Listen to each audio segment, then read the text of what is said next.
आत्मा का ज्ञान प्राप्त करके जैसे सर्प केचुली छोड़ देता है, फिर उसकी चिंता में नहीं पड़ता। अथवा तो जैसे सच्चा दाता आदमी दान की हुई वस्तुओं का चिंतन नहीं करता, अथवा तो मल त्यागने के बाद उस मल का क्या हुआ, उस विष्ठा किधर पड़ी है और क्या हुआ उसका विष्ठा का, ऐसा समझदार आदमी चिंता नहीं करता। ऐसे ये उद्धव मेरे कुटुंबियों का क्या हुआ, उनका क्या हुआ, इस चिंता को छोड़कर आत्मपरायण हो रहो। जब जीव आत्मपरायण होता है तो उसके साथ जिनका भी संबंध होता है उनका अपने आप पालन पोषण और भरण होने का कार्यक्रम प्रकृति अपने हाथ ले लेती है।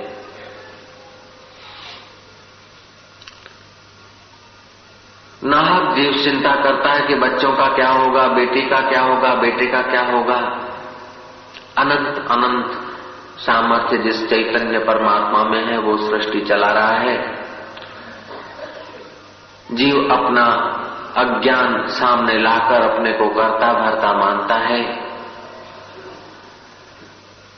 मलुक ने ठीक कहा है, अजगर करे न चाकरी, पंछी करे न काम, दास मलुकायों करे, कहे सबका दाता राम। मनुष्य सोचता कि मैं मेहनत करता हूं, कमाता हूं, तब कुटुंबी खाते हैं। नहीं नहीं, तुम्हारे पहले भी वे कुटुंबी कहीं न कहीं खाते थे और तुम्हारे बाद भी वे खाते पीते और मरते रहेंगे। तुम्हारे होने से ये नहीं है, इनके होने से तुम नहीं हो। प्रभु के होने से सब कुछ दिखता है। जिस प्रभु के होने से सब कुछ दिखता है उस प्रभु में अपने चित्त को लगाने का अभ्यास करना। जैसे दुराचारी आदमी स्त्री की याद करता है, लोभी धन की याद करता है, कामी सामिनी की याद करता है, अभिमानी सत्ता की याद करता है, ऐसे ही साधक अपने साधन की याद करके साध्य स्वरूप में स्थिर होने का अभ्यास करता है। यदिदं मनसा वाचा चक्षुर्भ्याम श्रवणादिभिः नश्वरं गृह्यमाणं च विद्धि माया मनोमयम्। हे उद्धव, ये श्रीमद् भागवत का 11वां स्कंध 7वां अध्याय का श्लोक है।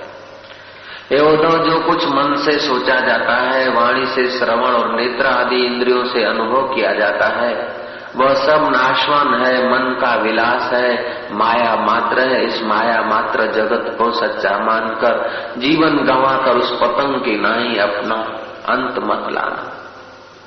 दत्तात्रेय यदु राजा को कहते हैं कि मैंने पतंगिया को भी गुरु किया। उस पतंगिया को थोड़ा सा रूप में आसक्ति होती और अपनी जान दे देता है। ऐसे ही साधक किसी रूप को बार बार न निहारे और किसी दृश्य चलचित्र को न देखे। चलचित्र आंख के द्वारा जाते हैं तो विकार पैदा कर देते हैं। साधक को काष्ठ की पुतली को भी नहीं छूना चाहिए और साधिका काष्ठ के पुतले को भी नहीं छुए। एकांत में बहन के साथ अथवा भाई के साथ उम्र लायक नहीं बैठना चाहिए जब तक परमात्मा का साक्षात्कार नहीं हुआ, तब तक इस दगाबाज मन पर भरोसा नहीं करना चाहिए। 8वां एडवर्ड इंग्लैंड का स्त्री के संपर्क में आकर अपने राज्य को खो दिया। उस अभागे ने तो इंग्लैंड का राज्य खोया, लेकिन इस मनुष्य जन्म का तो हाल और बुरा है। ये तो परमात्मा का राज्य खोते ही आए हैं, सदियों तक परमात्मा का राज्य खोते आए। स्त्री के मोह में पड़कर राज्य खो दिया और हम लोग संसार के मोह में पड़कर परमात्मा को खो रहे हैं। हे यदु राजा, मैंने कीड़े को भी अपना गुरु बनाया है। भमरी कीड़े को ले आती है, अपने घोंसले में रखती है, बिल में रखती है, उस घर को ढांक देती है डंक मार के। वो कीड़ा भमरी का चिंतन करता करता भय से भी परमात्मा उसका भमरी का चिंतन करता है। फिर दूसरा डंक लगता है, चिंतन तेजी से हो जाता है और चिंतन में उसके ऊपर पतला सा जाला बंध जाता है। फिर भंवरी उसे बाहर निकालती और तीसरा डंक मारती है तो पुरुषार्थ करता है और जाला को तोड़ता है। तोड़ने का जब पुरुषार्थ करता है तो उसे पंख फूट निकलते और आकाश उड़ जाता है। ऐसे ही दुख के डंक लगे तो साधक को पुरुषार्थ करना चाहिए, साधना बढ़ा देनी चाहिए। मान और अपमान के डंक लगे तो साधक को तीव्र पुरुषार्थ करके और ब्रह्म ज्ञान के पांख खोल देने चाहिए, ब्रह्माकार वृत्ति करके अपने स्वरूप में पहुंच जाना चाहिए। ये माया मात्र जगत साला तीरथ ससुरा तीरथ, तीरथ है घरवाली, मात पिता की बात न जाने, तीरथ छोटी साली। ऐसा मानने वाले अभागे आदमी जैसे नरक में और गर्भ में भटकते रहते हैं, ऐसे ही साधक संतों के द्वार पर और परमात्मा की चर्चा में अपना समय पसार करता है। तुम ऐसे मूर्खों के चक्कर में मत आना, तुम ऐसे मूर्ख मत बनना, तुम साधक बनना। काम न क्रोध न लोभ न मोह कछु, एकल भला अनीह, साधक ऐसा चाहे जैसा बन का सी। जैसे सिंह की गुफा में आराम करने की इच्छा कोई नहीं करता, अथवा तो कुएं में गिरकर समाधि लगाने की कोई इच्छा नहीं करता, ऐसे संसार रूपी कूप में गिरकर कोई सुख की इच्छा नहीं कर सकता। साधक समझदार होता है, विवेकी होता है, इस सारे जगत को नश्वर समझकर अपने चित्त को परमात्मा में लगाता है। यदिदम मनसा वाचा चक्षुभ्याम श्रवणादि भी उद्धव, जो भी मन से वाणी से चक्षु से दिखता है उसको सबको माया मात्र समझना, मिथ्या समझना, स्वप्न समझना। गो गोचर जन लगी मन जाई, सो सब माया जानो भाई। राम जी से कहलवाया है तुलसीदास ने। गो गोचर, गो माना इंद्रियां, गोचर माना इंद्रियों के द्वारा विचरने वाला मन। इंद्रियां, विषय और मन जहां तक जाता है वो सब माया है। माया माना धोखा है। इस धोखे में अपना जन्म गंवाने वाले व्यक्तियों से बचकर अपने जीवन को धन्य करने वाले साधकों का जो संग करता है वो साधक बन जाता है। करके देखना किसी गुरु भक्त का साथ, करके देखना किसी साधक का संग, वो तुम्हें साधना का रंग लगाकर छोड़ देगा।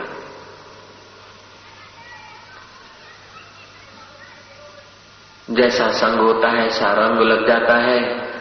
संग करना है तो किसी गुरु भक्त का करना, किसी साधक का करना, अथवा तो अंतर्यामी आत्मा का करना, नहीं तो असंग रहना।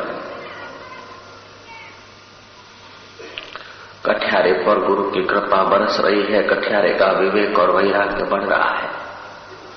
जब तक विवेक और वैराग्य न बढ़े तो ब्रह्मा जी आकर उपदेश दे, कृष्ण आकर उपदेश दे और गुरु 1000 बार उपदेश दे, फिर भी आत्म शांति नहीं मिलती। अपना अभ्यास काम देगा। वे हतभागी हैं जिनके पास साधन है, खाने को भोजन मिल जाता है, रहने को मकान या झोपड़ा मिल जाता है, और फिर भी आत्म का ध्यान नहीं करते और साधना नहीं करते। वे अभागे हैं, सर धुनी धुनी पछतावे। जब बूढ़े होंगे तो कोई उनका होगा नहीं।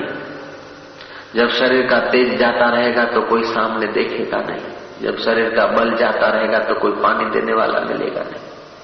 पछताते पछताते मरेंगे और मरने के बाद भी उनको शांति नहीं। ब्रह्म राक्षस होकर घूमेंगे, प्रेत होकर घूमेंगे, कोई बाप वहां मदद नहीं करता। सियाना आदमी बुढ़ापा आने के पहले, अंधापा आने के पहले तीर्थ यात्रा कर लेता है, संत दर्शन कर लेता है। सियाना आदमी बुद्धि की मंदता आने के पहले ही बुद्धि में ब्रह्म ज्ञान भर लेता है।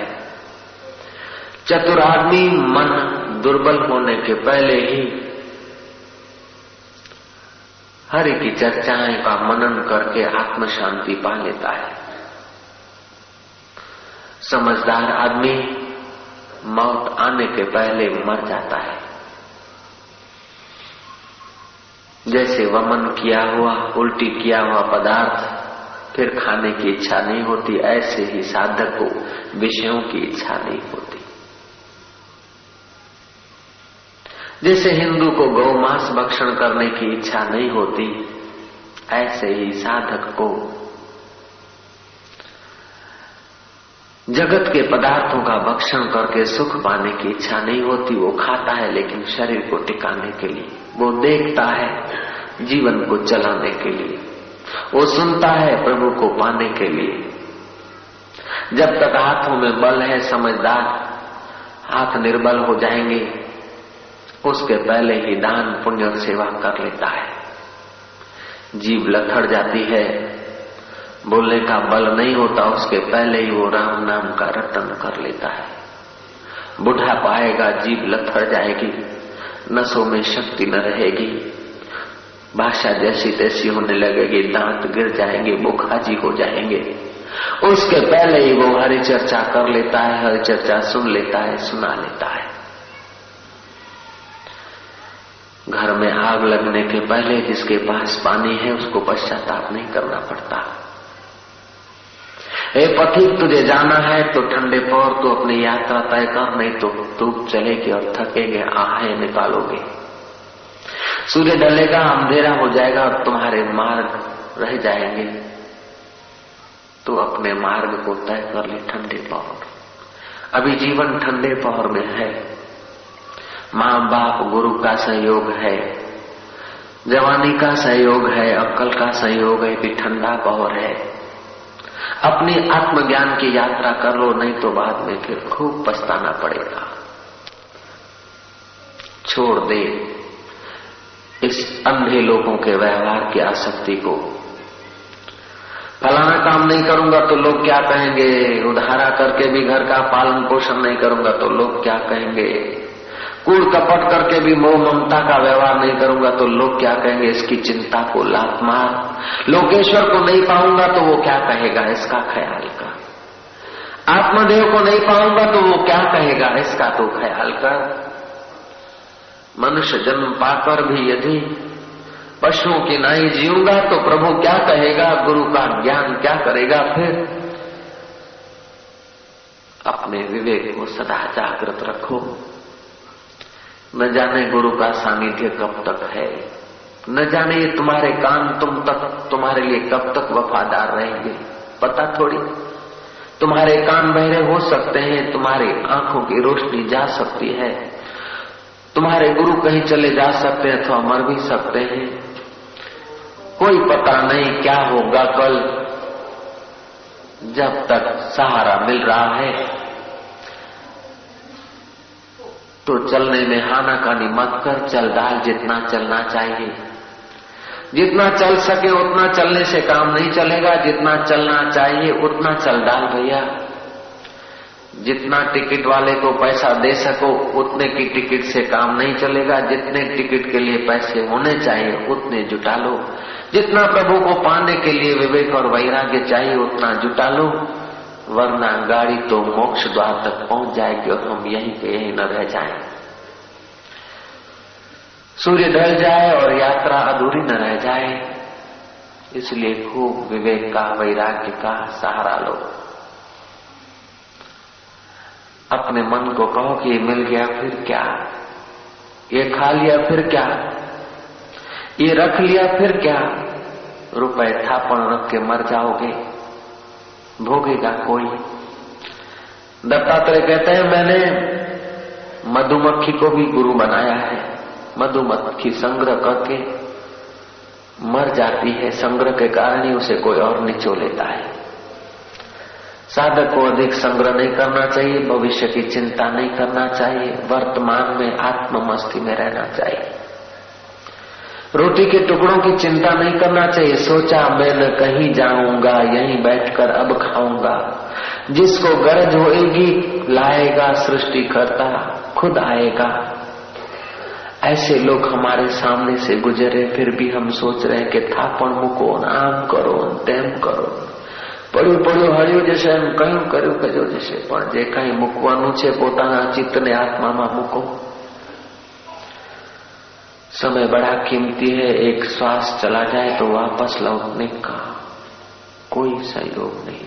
साक्षात ब्रह्मा जी भी आकर तुम्हें 1 मिनट अधिक जिंदा रखना चाहे तो वो अन्याय करेगा।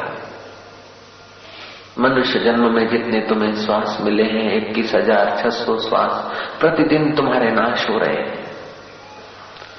जब खत्म हो जाएंगे तो एक श्वास तुम अधिक नहीं ले सकते हो। इतना तुम्हारा कीमती जीवन है। एलिजाबेथ मरने को पड़ी थी और डॉक्टरों को कहा कि मुझे जिंदा रखा जाए 1 मिनट तो 1 लाख रुपया। डॉक्टर स्वयं मरते हैं तो उसको कैसे जिंदा रखेंगे? वो भी मर गए, डॉक्टर भी मर गए, दूसरे को फूंक मार के जगाने वाले लोग भी मर गए। मोरबी कांड में कई मूर्खों ने बीमा उतराया होगा, कई लोगों ने सेफ डिपॉजिट रखी होगी, कईयों ने जमाई ढूंढे होंगे, कईयों ने साले को राजी रखा होगा, कई ने ससुरों को रिझाया होगा। मोरबी कांड होने के 10 मिनट पहले ही कई प्लान होंगे, किसी को कहीं जाना होगा, किसी को बारात में जाना होगा, किसी को किधर जाना होगा, किसी ने गहने को संभाला होगा, किसी ने साड़ियों को रखा होगा, किसी ने टेलीफोन पर किसी को वायदा दिया होगा कि आज पिक्चर में आना है फलाने बजे। मोरबी कांड होने के 10 मिनट पहले कितने कितने सबके प्लान थे। बैंक मैनेजर की सहाय थी किसी को, तो किसी को कारकुन का सहारा था, किसी को वकील साहब का सहारा था, तो किसी को असील का सहारा था, किसी को जमीन का सहारा था, किसी को जागीर का सहारा था। जरा सा पाड़ा टूटा, सब सहारे नाश हो गए। कृष्ण कहते हैं यदिदम मनसा वाचा चक्षुर्भ्याम श्रवण आदि भी नश्वरम गृह्यमाणम च विद्धि माया मनोमयम। जो कुछ मन से सोचा जाता है, वाणी से श्रवण और नेत्र आदि इंद्रियों से अनुभव किया जाता है, वह सब नाशवान है, मन का विलास है, माया मात्र है। होनहार हुई क्या हुई? जरा सा हवा ज्यादा चली बस સૌરાષ્ટ્રમાં ઘર વિના વિહુણા થઈ ગયા, માલ વિહુણા થયા, મકાન વિહુણા થયા, દુકાન વિહુણા થયા, ખેતર વિહુણા થયા, પૈસા વિહુણા થયા, અન્ન વિહુણા થયા, એ બધું ખટક્યું, પણ પરમાત્મા વિહુણા થઈ ગયા છે એ કોઈને ખટકતું નથી। इसी का नाम माया है। माया मात्रम इदम जगत, मोह निशा सब सोवनहारा, देख ही स्वप्ने अनेक प्रकारा। कपोतर को भी अपना गुरु बनाया है। कपोतर कपोते चारा लेने को गए, लौट के आए तो उनके बच्चे पार्थी ने जाल में फंसाए थे। बच्चे के मुंह में माँ उधर पड़ी, वो भी फंस गई। कपोत भी माँ के पीछे लगा तो वो भी फंस गया। पार्थी उनको जाल में लेकर गया, तड़प रहे हैं। ऐसे ही अज्ञानी मनुष्य मोह में तड़पते तड़पते अपना जीवन गंवाते हैं। साधक को ऐसी मोह ममता से बचना चाहिए।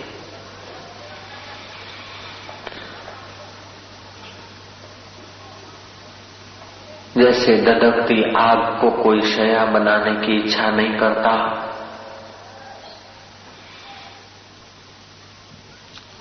जैसे कांटों का भोजन करने की कोई इच्छा नहीं करता, ऐसे ही साधक विषय वासना की इच्छा नहीं करता।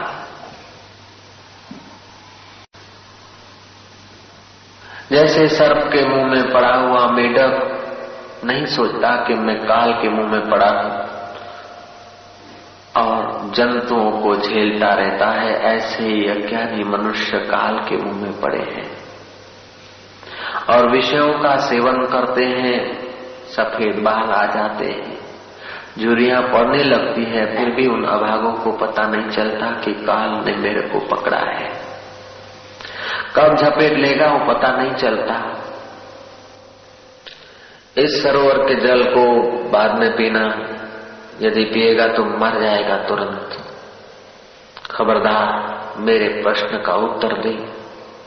यदि उत्तर सही होगा तो सरोवर पूरा तुम्हारा है और मैं जहां रहता हूं वहां धन के हम बाहर गड़े हैं, वो भी सारा धन तुम्हारा है।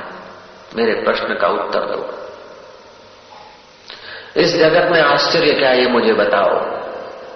सहदेव उत्तर न दे पाया, यक्ष ने उसको मार डाला।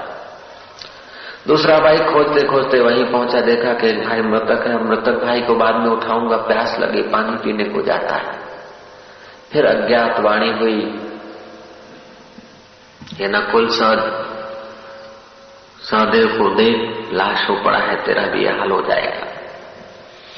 मेरे प्रश्न का उत्तर दे। यदि उत्तर सही होगा तो सरोवर पूरा तुम्हारा है, अमृत जैसा पानी पीना और धन के अंबार ले जाना। मेरा प्रश्न ये है कि क्या जगत में आश्चर्य? उत्तर न दे पाया, मारा गया। अर्जुन आया, अर्जुन का भी यही हाल हुआ, भीम का भी यही हाल हुआ। आखिर इन भाइयों को खोजते और पानी को खोजते खोजते युधिष्ठिर आए। युधिष्ठिर ने देखा कि चारों भाइयों की लाश पड़ी है, क्या किया जाए? रोना धोना तो बाद में, लेकिन पहले अपने प्राणों को तो बचाऊं। युधिष्ठिर गए सरोवर के करीब। अज्ञात आवाज आया यक्ष का, ऐ युधिष्ठिर खबरदार, तेरे चारों भाइयों को मैं नहीं मारा है। मेरा प्रश्न है, किसी बुद्ध पुरुष ने पूछा था, मैं कोई जैसा तैसा आदमी नहीं हूं, मैं बड़ा विद्वान पंडित, जाना माना कथाकार था। मैं बड़ी लंबी चौड़ी कथाएं करता था, बहुत लोग मुझे मानते थे, जानते थे, और बहुत मेरे चेले चाटे भी थे, और मेरे पास खूब गड़ा हुआ धन पड़ा है भी। मैंने किसी सच्चे संत के प्रश्न का उत्तर ठीक न दे पाया और अनादर कर दिया, उससे मैं श्रापित हुआ। मैंने गिड़गिड़ाया और उस श्राप की निवृत्ति का उपाय पूछा, तो मुझे वरदान मिला है कि जिस दिन इस प्रश्न का ठीक से उत्तर तू समझ लेगा, उस दिन तेरी सदगति होगी। ये युधिष्ठिर, मैं कई वर्षों से यहां परेशान हूं। हजारों जय करने वाले मेरे काम में नहीं आए, लाखों रुपए और करोड़ों धन के हीरे जवाहर मेरे काम में नहीं आए, मेरी पत्नी मेरे काम में नहीं आए, मेरे पुत्र मेरे काम में नहीं आए, मेरे दोस्त मेरे काम में नहीं आई, मेरी ये बाहर की कथाएं और मेरे बाहर का ज्ञान मेरे काम में नहीं आया। युधिष्ठिर, अब तुम कृपा करो, मेरे प्रश्न का उत्तर दो ताकि मेरी मुक्ति हो, मेरी गति हो। युधिष्ठिर कहते मैं पानी पी लूं फिर? बोले नहीं, पहले मुझे प्रश्न का उत्तर दो। उत्तर सही होगा तो मैं तुम्हें धन्यवाद दूंगा, धन के अंबार दूंगा, तुम्हारे भाइयों को जिंदा कर दूंगा। मैं जैसा तैसा यक्ष नहीं, इतना सामर्थ्य है, लेकिन मेरे को उस प्रश्न का उत्तर ठीक से नहीं सूझता, तो मैं अभागा होकर भटक रहा। युधिष्ठिर कहता पूछ लो भैया, जल्दी करोगे। यक्ष पूछता कि जगत में आश्चर्य क्या है? युधिष्ठिर धर्म का अवतार थे। युधिष्ठिर कहते हैं अहन्यानि भूतानि गच्छन्ति यम मंदिरम, अहन्यानि भूतानि गच्छन्ति यम मंदिरम। सब मौत की तरफ जा रहे हैं, पौधा मर रहा है, पेड़ मर रहा है, कीड़ियां मर रही है, चींटियां मर रही है, चूहे मर रहे हैं, बिल्ली मर रही है, जानवर मर रहे हैं, मनुष्य मर रहे हैं, फिर भी बाकी के जो है वो अपना गहरी नींव जमा रहे हैं। इससे बढ़कर आश्चर्य क्या हो सकता है? अहन्यानि गच्छन्ति, अहन्यानि भूतानि गच्छन्ति यम मंदिरम शेषाद्रि उत्तिष्ठन्ति किम आश्चर्य परम बताओ, इससे बढ़कर क्या आश्चर्य होता है? श्री कृष्ण कहते हैं यदिदम मनसा वाचा चक्षुर्भ्याम श्रवण आदि भी। तुमको लगेगा कि आज बापू बड़े गंभीर हैं, गंभीर नहीं, श्लोक ऐसा है,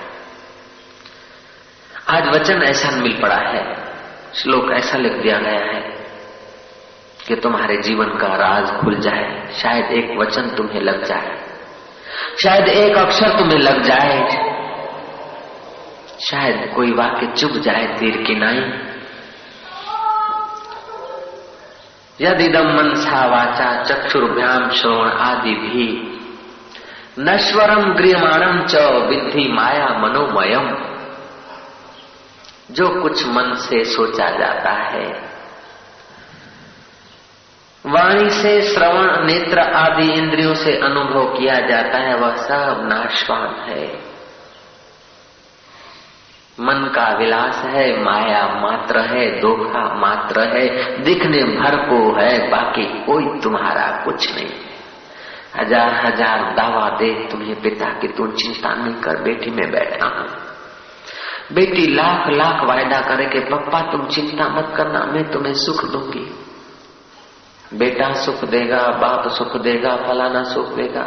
ऐसा कौन आदमी है जो सुखी है? जो सुखी होगा वही तो सुख देगा ना, जो सुखी है वही सुख देगा। और ये मजे की बात है कि सुख देने की चीज नहीं है, सुख होने की जरूरत है। सुख दिया नहीं जाता, सुख लिया नहीं जाता। इंद्रियों के भोगों को अथवा वाहवाही को जो लोग सुख मानते हैं अथवा ऐश आराम को जो लोग सुख मानते हैं वो तो और ज्यादा दुखी होते हैं। न बेटा सुख देगा, न बाप सुख देगा, न भाई सुख देगा, न भतीजा सुख देगा। सब मरने वाले हैं। मरने वालों से तुम सुख चाह रहे हो? सुख यदि चाहिए तो अमर आत्मा की तरफ चलो। भाई सुख देगा, भाई सुख नहीं देगा, गुरु सुख देगा। उस भाई में यदि गुरु की बुद्धि आ जाए, उस भाई में यदि संत का भाव आ जाए, उसके वचन यदि जीवन में उतर जाए, उसके वचन तुम्हारे वचन हो जाए, तो सुख तुम्हारा स्वभाव हो सकता है। वरना एक बेटा तो क्या सब बेटों को मिला लो, इस जन्म के बेटे तो क्या सब बेटों को ले आओ, सब मिलकर भी तुम्हें सुख नहीं दे सकते। और ज्ञान हो जाए तो सब मिलकर तुम्हें दुख नहीं दे सकते। लेकिन समझेगा कौन ये बात? कृष्ण के बच्चे थे और कृष्ण के उपदेश को नहीं लिया तो आपस में दारू पी के लड़ मरे। भगवान के पार्षद थे जय विजय, लेकिन भगवान के तत्व को नहीं समझा तो गिराए गए। तुम किसी के बेटे हो जाओ तो क्या फर्क पड़ता है? नारायण स्वामी अंतर्यामी साईं का बेटा है। नहीं नहीं, साईं का बेटा होने से काम नहीं चलेगा, साईं का शिष्य होने से काम नहीं चलेगा। साईं जो तुम्हें दिखा रहे हैं उस यार को देखने की तत्परता जब तक तुम्हारे में नहीं आएगी तब तक यात्रा अधूरी रह जाएगी। ओ ओ ओ ओ कृष्ण कहते हैं, हे उद्धव तू बद्री का आश्रम चला जा। साधक को कभी कभी अजगर की नाई अकेले पड़ा रहना चाहिए, कभी एकांत में गुफा में पड़े रहना चाहिए। बहुत विस्तार नहीं करना चाहिए, और विस्तार हुए तो फिर कभी कभी खिड़की बंद कर देना चाहिए। अधिक देर लोगों के बीच आने के बाद कुछ घड़ियों के लिए लोकेश्वर में भी डूबना चाहिए। सिकंदर दारा हल्या गया, सोनी लंका वारा हल्या गया, कारून खजाने जा मालिक थे खाली बेचारा हल्या गया। बड़े बड़े खजाने के मालिक चले गए, जिनकी धाक से पृथ्वी के लोग कांपते थे वे लोग मर मिट गए, उनकी राख अब देखने को नहीं मिलती। तुम कब तक इस शरीर को संभालोगे भैया? तुम कब तक इस मकानों को और कबाटों को संभालोगे? तुम्हारा जन्म मकान और कबाट संभालने के लिए नहीं हुआ, तुम्हारा जन्म आत्मा का पाने के लिए हुआ है। तुम्हारा जन्म जन्म मृत्यु से पार होने के लिए हुआ है। भर्तृहरि महाराज कहते हैं कि मैंने ऐसा मूर्खता की, लोग ऐसी मूर्खता करते हैं कि चंदन की लकड़ियां जलाकर हाथ सेकते हैं। ऐसी मूर्खता करते हैं कि स्वर्ण के बर्तन में लहसुन पका रहे हैं। स्वर्ण तुल्य मनुष्य जन्म मिला है, विषय रूपी लहसुन उसमें पका रहे हैं। जैसे कोई हीरे जवाहरात जड़ित थाली में प्रांगण का कचरा बुहारे कचरा उठाता है, ऐसे ही हीरों से भी अधिक कीमती जो तुम्हारी इंद्रियां है, मन है, शरीर है, उसको तुम संसार का कचरा उठाने में मत लगाना। ये सब संसार का कचरा है। ये झूठी पृथ्वी और झूठे भोग, ऐसा नश्वर देह और नश्वर शरीर में भी मैंने एक बात पाली कि नश्वर शरीर है, उसमें शाश्वत परमात्मा के गीत सुने जा सकते, इसलिए बंसी को भी मैंने अपना गुरु बना दिया। तुम्हारे जीवन में यदि गुणग्राह्यता है तो पत्तों से भी तुम्हें ज्ञान मिलेगा, पक्षियों से भी तुम्हें ज्ञान मिलेगा, हवाओं से भी तुम्हें ज्ञान मिलेगा। जैसे हवा गंध को ग्रहण करती लेकिन अपने में नहीं रखती, पहुंचाकर आप निर्लेप हो जाती है, ऐसे ही साधक शुभाशुभ कर्म और व्यवहार उसके जीवन में आ भी जाते लेकिन अपने में नहीं रखता है। उसके जीवन से जो कुछ हो गया उसको याद नहीं करता, भूल जाता है, आप फ्रेश हो जाता है। इसलिए मैंने हवाओं को भी अपना गुरु बनाया है। जैसे हवा कल की गंध और दुर्गंध को नहीं रखती, ऐसे ही साधक कल की बात को, कल के राग और द्वेष को अपने चित्त में न रखे। कल जो हो गया हो गया, अपने चित्त में तो एक परमात्मा की शांति को ही रखो और तुम्हारा कुछ नहीं है। ओम ओम ओम ओम ओम ओम।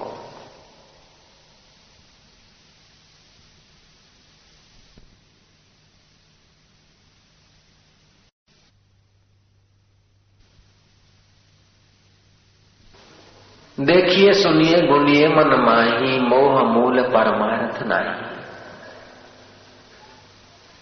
जो लोग प्लानिंग करते हैं, कथा का, सत्संग का टाइम टेबल करते हैं, उनके द्वारा सत्य नहीं निकलता। सत्य को निकलने के लिए कोई नियम की गुलामी की जरूरत नहीं पड़ती। सत्य स्वाभाविक सहज में निकलता है, वो सत्य होता है। जो नियमों से बांधा जाता है वो सत्य नहीं होता। अपने जीवन को परमात्मा के गीतों से भर देना है। तुमने देखा है कि बुलबुल जब परम स्वतंत्र और स्वाभाविक होती है तो मधुर गीत निकलते हैं। बुलबुल को पकड़ो और बोलो गा गा, मारो थप्पड़ और उसे गवाओ टाइम सर, तो उसके गीत न होंगे, आर्टिफिशियल होगा कुछ। पोपट को बोलो बोल बोल बोल, 11 से 12 तक बोल, अथवा 12 से 1 तक बोल, 1 से 1:30 तक बोल, तो क्या बोलेगा? पोपट जब अपने आप में तृप्त होता है तब जो बोलता है वो संगीत बन जाता है। ऐसे तुम जब अपने आप में शांत हो, स्वभाव, फिर जब बोलते तो परमात्मा के गीत हो जाते।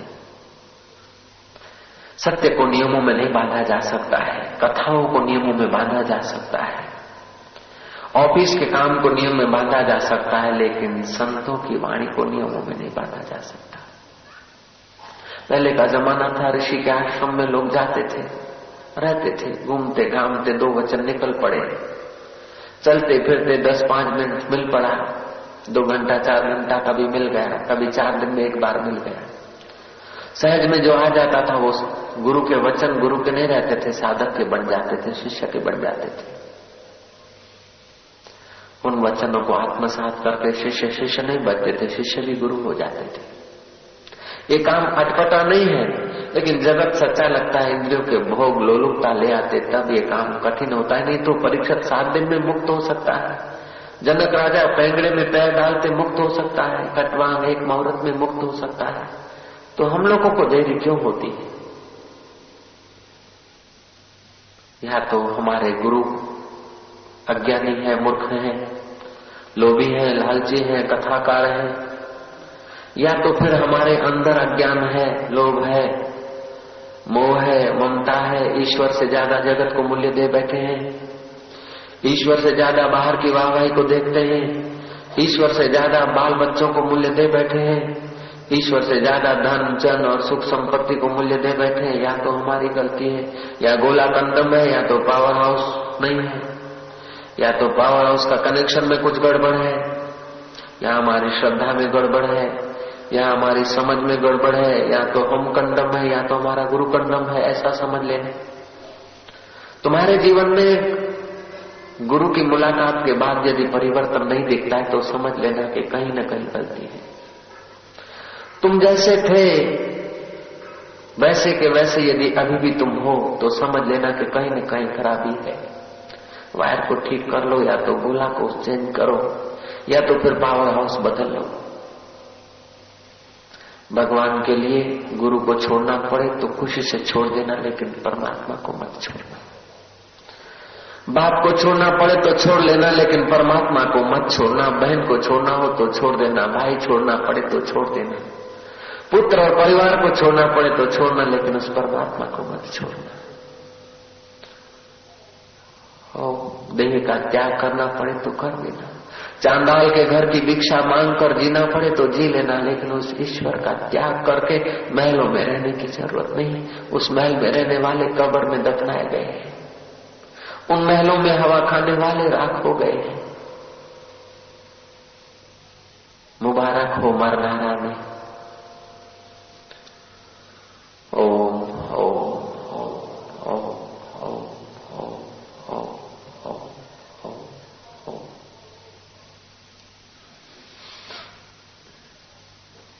मनसा वाचा चक्षुर्भ्याम श्रवणादिभिः नश्वरम गृह्यमाणं च विद्धि माया मनोमयम्, विद्धि माया मनोमयम्।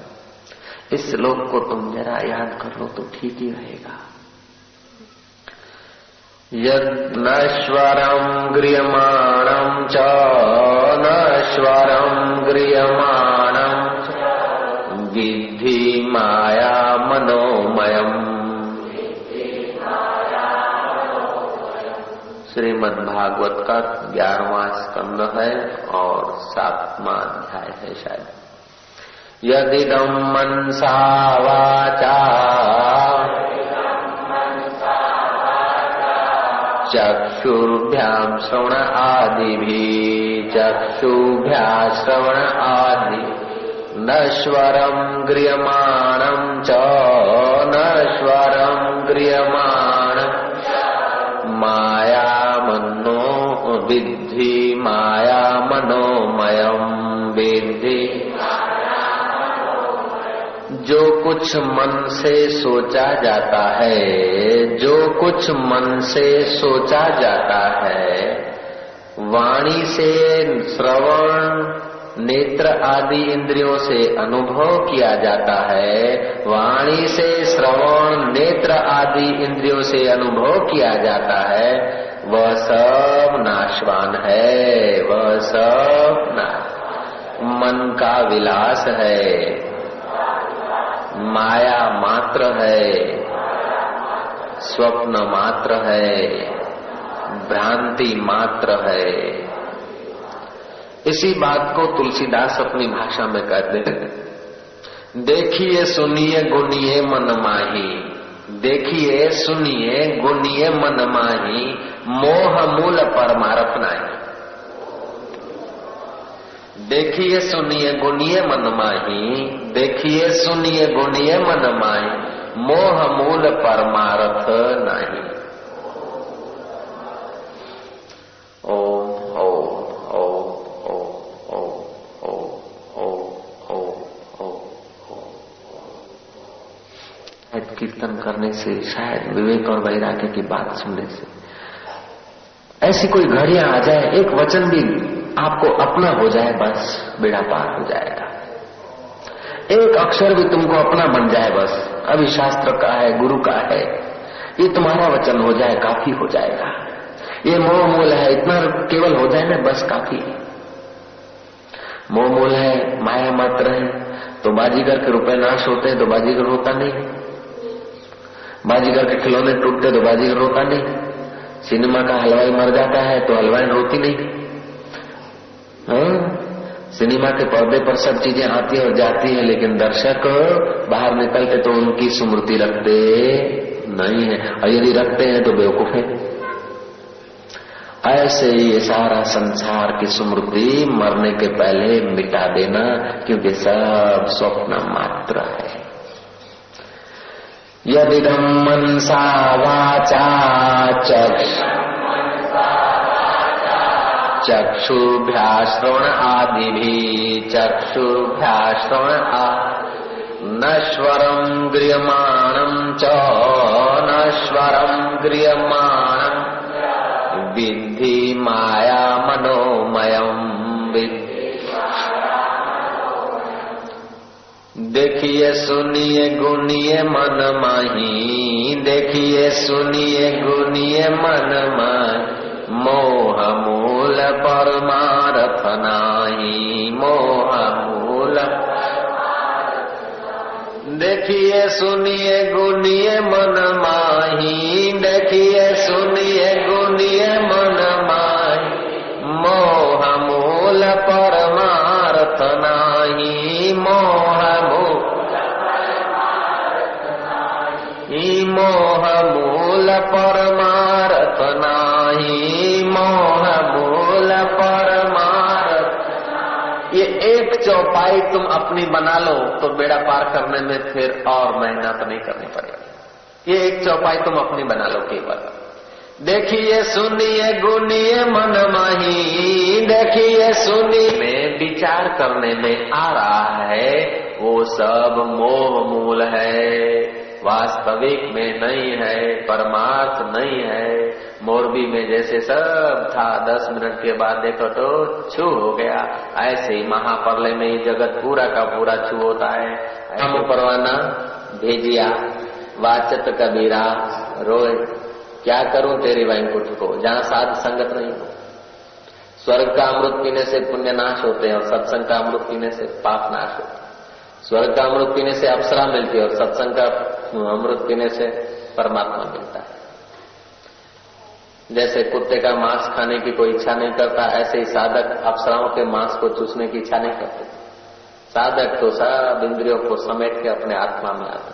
ओ अजगर का ओशिका करने की कोई इच्छा नहीं करता, अजगर का ओशिका करने की इच्छा नहीं करता, और अर्थी पर बिस्तर लगा के आराम करने की कोई इच्छा नहीं करता, श्वान के खाल में रखे हुए खीर का पान करने की कोई इच्छा नहीं करता, अथवा तो लोहे के रस को पीकर प्यास बुझाने की कोई इच्छा नहीं करता। ऐसे ही साधक संसार की चीजों को पाकर सुख की इच्छा नहीं करता। बस इतना ही कहना है। रामकृष्ण देव को नरेंद्र ने विनती की कि मेरे को ज्ञान कब होगा, कृपा करो, बहुत दिन हो गए। रामकृष्ण कहते तू तैरना जानता है ना, चल मेरे साथ। ले आए गंगा किनारे, बोले मार गोता, गोता मार और गर्दन पकड़ दी। पानी में गर्दन पकड़ दी शिष्य की। अब शिष्य तो हट्टा कट्टा था, लेकिन श्रद्धा तो हट्टे कट्टे को नहीं देखती, श्रद्धा तो श्रद्धा है।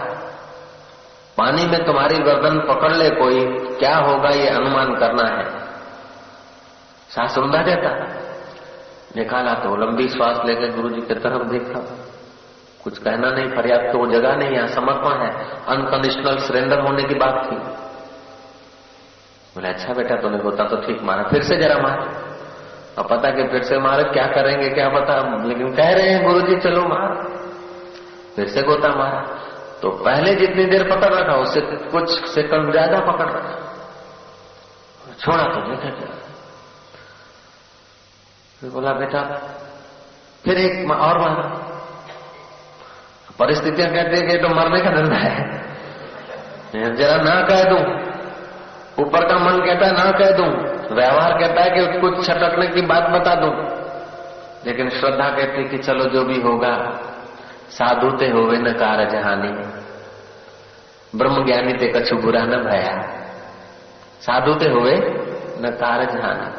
मारा गोता, गर्दन पकड़ ली, पहले की अपेक्षा दूसरी बार ज्यादा और दूसरी की अपेक्षा तीसरी बार ज्यादा देर पकड़ रखी। महाराज जितनी देर पकड़नी चाहिए उससे भी ज्यादा देर रामकृष्ण पकड़ रखा। तो उनका क्या हाल हुआ होगा, अनुभव करना है तो चलो साबरमती, अनुभव करना हो तो चले साबरमती, सामने है। क्या होता है तो अनुमान करो, अनुभव न करो तो अनुमान तो करो।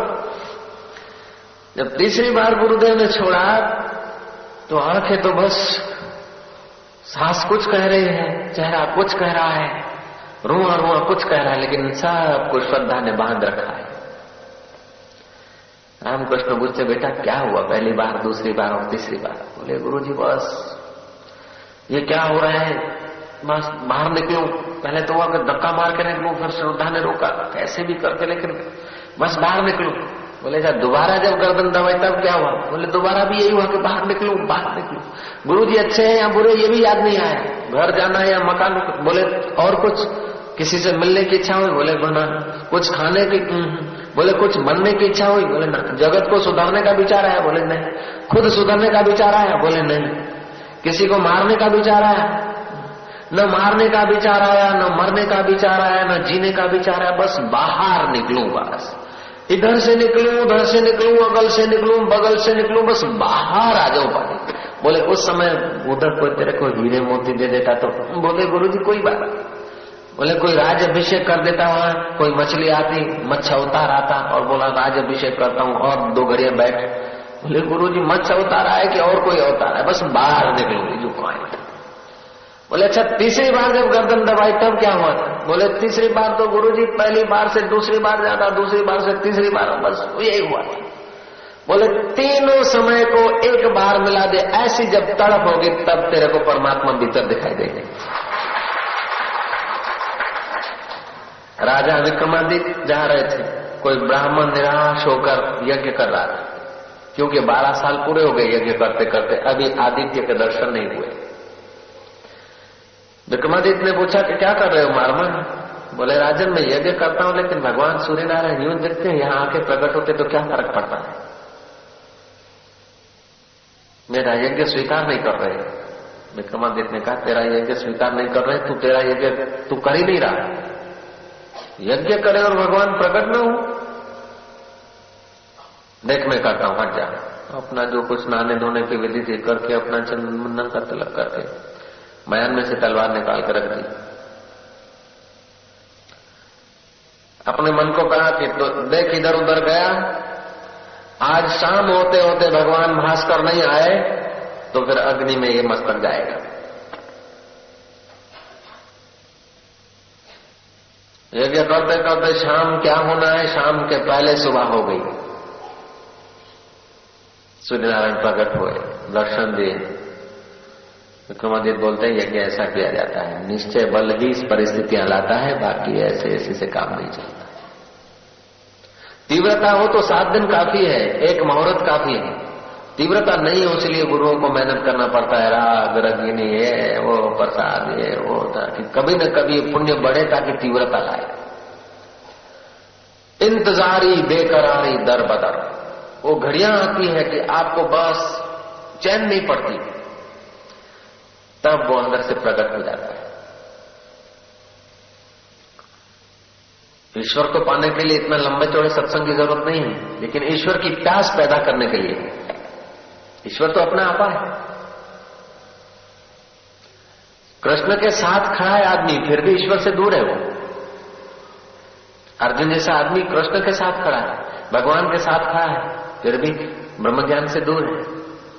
सुना रहे हैं, उपदेश सुना रहे हैं, प्यास नहीं है। जब प्यास तीव्र आई तो अब मेरे को कुछ नहीं सूझता है प्रभु, अब तुम मेरे को गारो, तब ज्ञान का एक शब्द भी लग जाता है। तो चित्त जितना जितना मलिन होता है उतना उतना जगत को चाहता है, और चित्त जितना जितना शुद्ध होता है उतना उतना जगत की नश्वरता निहारता है। और चित्त जब परम शुद्ध होता है तो जगदीश्वर के सिवाय उसके लिए एक सांस भी लंबी हो जाती है। जब चित्त परम शुद्ध हो जाए तो जगदीश्वर के अनुभव के सिवाय उसकी एक सांस भी उसके लिए भारी पड़ती।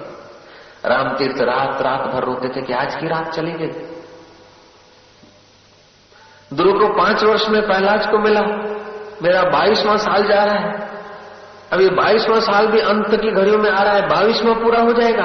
अरे तीर्थ राम, तेरे घर में राम छुपा और तूने नहीं देखा, तूने एमए पढ़कर क्या किया, तो अमुक होकर क्या हुआ। ऐसे करके अपने को कोसते थे, कभी तो भाव विभोर होते, कभी रोते थे। उनकी पत्नी जानती थी कि मेरे पति से क्या वेदना है। पोली पोई किसी नु यार मिलिया, जिसनु मिलिया उन्होंने खाना खराब करके दिया, खाना पीना हराम हो जाता है। हम जब थे तो भोजन 24 घंटे में एक बार करते थे, वो भी मूंग भिगा के रखते थे और जल्दी से चढ़ जाए। स्नान विनान कर लेते, उधर स्टोव पर मूंग हुआ करते थे। अब सब्जी वब्जी नहीं तो कभी आलू डाल दिया, कभी कुछ डाल दिया, लेकिन कभी तो मूंग कच्चे खा लेते, कभी दाल पी लेते, दाल का पानी पी लेते। इतना समय कौन कमाए उसको गर्म कर रहे। जब ऐसी तड़प होती है ना तो गुरु का हृदय उछल पड़ता है। ऐसे के बापू तड़प ना हो तो उछलो, तड़प નથી।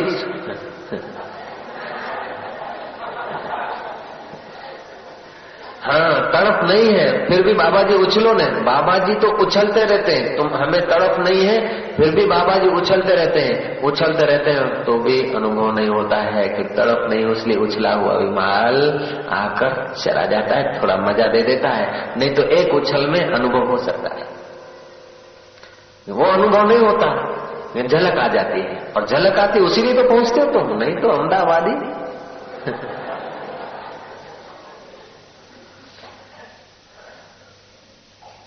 हाँ, कोई डॉक्टर है, कोई वकील है, कोई कुछ है, कोई 2 घंटे में 100 रुपया कमाने वाला है, कोई उस्ताद है, कोई कुछ है। इधर आके बैठे चुप करके, हाजिर सही करके, कुछ न कुछ मिलता है।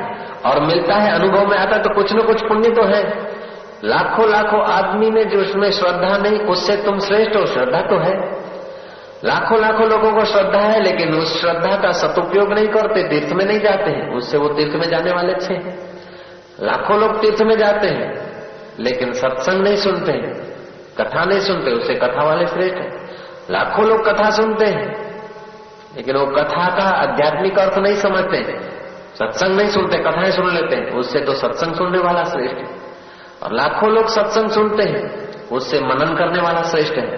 लाखों लोग थोड़ा बहुत मनन करते हैं, उससे तो सत्संग में आनंदित होने वाला श्रेष्ठ है। अब बाकी इतना इतना है तो बाकी तो थोड़ा ही है। श्री राम, जब सत्संग भी सुन रहे हैं, आनंदित भी हो रहे हैं, तो बाकी आनंद को ठहराना ही तो है और कुछ नहीं। आनंदो ब्रह्म ब्रह्मेति परमात्मनोति वेदांतिनो। वेद क्या कहते हैं, परमात्मा कैसा है, ऐसा मत समझना कि 2 हाथ पैर वाला आ जाएगा साक्षात्कार हो जाएगा, अथवा 4 हाथ लेकर आएगा उसी दिन दर्शन हो जाएगा। आएगा कुछ नहीं। हाँ, और जो आएगा तो चला जाएगा, आएगा तो यात्रा अधूरी है। रूप न रेख न रंग कछु प्रभु त्रय गुनाते भिन्न, जिसे बुझाइए नानका सो हो वही प्रसन्न। जिसका कोई रूप नहीं है, रूप होगा तो साकार होगा, मायावी होगा, शुद्ध आत्मा नहीं होगा। रूप वाला कृष्ण तो था अर्जुन के साथ, रूप वाला राम तो रावण ने भी देखा था, फिर भी रावण का क्रोध नहीं गया, रावण की मूर्खता नहीं गई। प्रभु क्या है कि प्रभु तुम्हारे दिल तस्वीरें हैं यार, जबकि गर्दन झुका ली, मुलाकात कर ली, ऐसा वो प्रभु है। उस प्रभु को पाकर एक फकीर अलमस्त था, घूम रहा था। घूमते घूमते किसी राज्य में गया, द्वारपालों ने रोक दिया। बोले महाराज, राजा के महल में आप नहीं जा सकते। बोले मैं कोई अलग आदमी थोड़े हूं, मैं राजा का साधु हूं। बोले बाप जी तुम्हें सन्यासी थे, राजा ना साधु क्या, राजा मुझे संधू थी नहीं। राजा साहब को तो साली वाली है नहीं। क्या तेरे को क्या पता मूर्ख, जाकर राजा को बोलो तुम्हारा साधु साहब आया है कि महाराज एक कोई साधु आए हैं, फकीर सन्यासी, वो बोलते हैं कि मैं राजा का साधु हूं। अब तो राजा को भी आश्चर्य हुआ,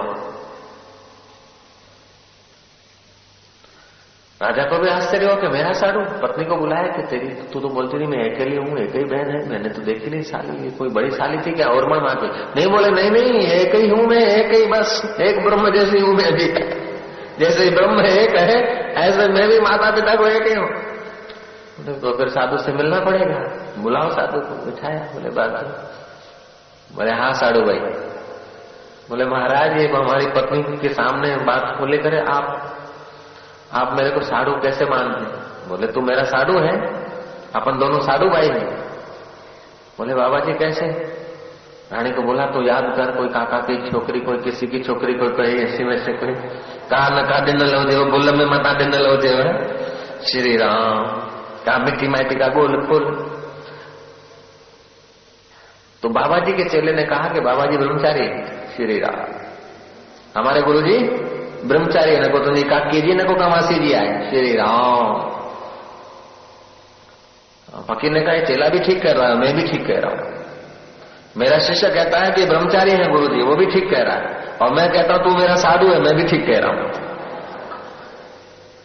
बोले महाराज ठीक कह रहे हैं तो कृपा करके टीका कीजिए, विवरण कीजिए, जरा कथा कीजिए, इसका कथन कीजिए। बोले राजन, भगवान की 2 शक्तियां हैं, 2 बहनें हैं। एक है फकीरी और दूसरी है अमीरी। अमीरी के साथ तो तूने शादी की जो अंत में बर्बादी होगी, और फकीरी के साथ हमने शादी की है इसलिए आबादी है। फकीरी के साथ हमने शादी की है इसलिए आबादी है। हर रोज नई एक शादी है, हर रोज मुबारक बाजी है। जब आशिक मस्त फकीर हुआ तो फिर क्या दिलगिरी बाबा गई काल। तो जब फकीरी के साथ शादी हो जाती है तो आप राजाओं के तो बन जाते साधु। जय जय। राजाओं के हो जाते हैं साधु। एक राजा के नहीं, सब राजाओं के आप साधु हो जाते, साधु भाई। लेकिन वो छोटे साधु होते और तुम होते हो बड़े साधु। तो बड़े साधु को देना पड़ता है, इसलिए फकीर लोग राजा को देते हैं, राजाओं की उनको जरूरत नहीं रहती। फकीर लोग का ज्ञान देती लेती फकीर निंदान उन्हनि खे, पर वो उन्हनि खे ॾियनि ओड़ी फकीरनि खे इच्छा। हर रोज नई एक शादी है, हर रोज मुबारक बाजी है। जब आशिक मस्त फकीर हुआ तो फिर क्या दिलगिरी बाबा राजन, इस हेतु में तुम्हारा साधु लगता हूं, अब साधु की बात मानना चाहिए। बोलो साधु भाई, अब संत साधु मिलता तो और चाहिए भी क्या, कड़ी मुसीबत का पहन जाएगी। श्री राम। राजा ने देखा कि महाराज बड़े अलबेले महाराज हैं, और वास्तव में अलबेले थे। उनके पास कोई कथाएं वार्ताएं नहीं थी, उनके पास अपना अनुभव ही छलकता था, वही काफी था। जब अनुभव नहीं छलकता है तो और चीजों की जरूरत पड़ती है। कहानियां कथाएं कितनी भी सुने उससे काम नहीं चलता। कथा और कहानियों के पीछे अपना आध्यात्मिक फोर्स होता है। सच पूछो तो ये कहानी कोई शास्त्र में नहीं, कोई शास्त्र में ये साधु की कथा नहीं है, लेकिन कहने वाले का अपना फोर्स है, अपना स्वाद है, अपनी अनुभूति है। राजा सरेंडर हो गया और राजा का कल्याण का रास्ता मिल गया। कोई महात्मा अधिक पढ़ा है उसलिए बड़ा है, नाना। किसी के पास अधिक शिष्य है उसलिए बड़ा है, कभी नहीं। अधिक मठ मंदिर है उसलिए बड़ा है, नाना। अधिक उम्र का है उसलिए बड़ा है, नाना। लेकिन उसकी ऐसी कोई घड़ियां हुई कि ईश्वर के लिए उसको अधिक प्यास रही होगी, ऐसी प्यास रही होगी कि उस प्यास में वो स्वयं खो गया होगा। जब स्वयं खो गया होगा तो फिर वो अनंत हो गया है, इसलिए वो बड़ा है। एक कोई वेदांती था, गृहस्थ जीवन में भी साक्षात्कार होता है, कईयों को होता है। पहले ऋषि मुनि तो गृहस्थी हुआ करते थे, जो शंकराचार्य के बाद 10 नामी चले और सन्यासी, वैरागी, त्यागी, पुरी, गिरी ये सब चला। आद्य शंकराचार्य के बाद ही ये सब ज्यादा विस्तार हुआ सन्यास का, नहीं तो मर्यादित था। वशिष्ठ भी ऐसी थी, ऋषि जीवन में साक्षात्कार। ओम ओम ओम ओम ओम ओम ओम ओम ओम ओम ओम ओम ओम ओम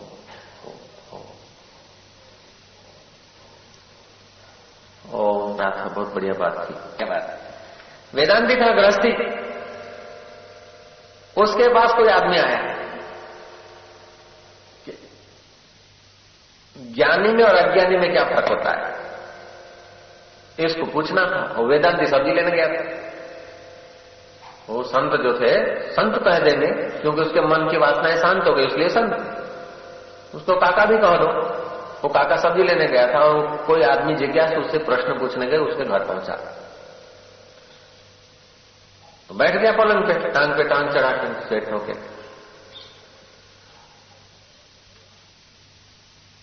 वो जब आए संत, काका जब आए तो काका से वो पूछता है कि टोपनदास आप बताओ मेरे को कि ईश्वर में और जीव में क्या फर्क है, ज्ञानी में और अज्ञानी में क्या फासला है, जीवात्मा और परमात्मा में क्या फासला है, ब्रह्मवेता और जगतवेता में क्या फासला है, आप बताओ। उस ज्ञानी ने सीधा जवाब न देते हुए उन्होंने देखा कि भाषा ऐसी वापरता कि बड़ा विद्वान है, अब इससे विद्वता से काम नहीं चलेगा, प्रैक्टिकल से काम चलेगा। उसने सीधा जवाब न देते हुए अपने नौकर को खूब डांटा।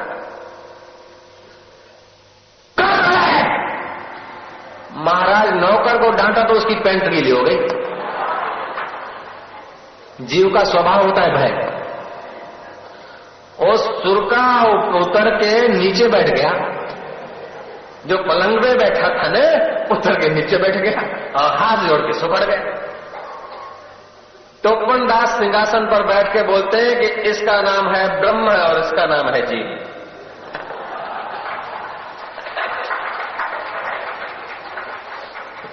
इसका नाम है ब्रह्म, इसका नाम है शिव और उसका नाम है जीव। बोले ये कैसे, जैसे तुम्हारे हाथ पैर ऐसे। बोले ये ठीक है, लेकिन परिस्थितियों से जो भयभीत हो जाए ये जीव है, और परिस्थितियों में जो अडिग रहे उसका नाम शिव है। धीरो न द्वेष्टि संसारम आत्मानम न दीक्षति हर्षम अहर्ष विनिर्मुक्ता न मृतो न च जीवति।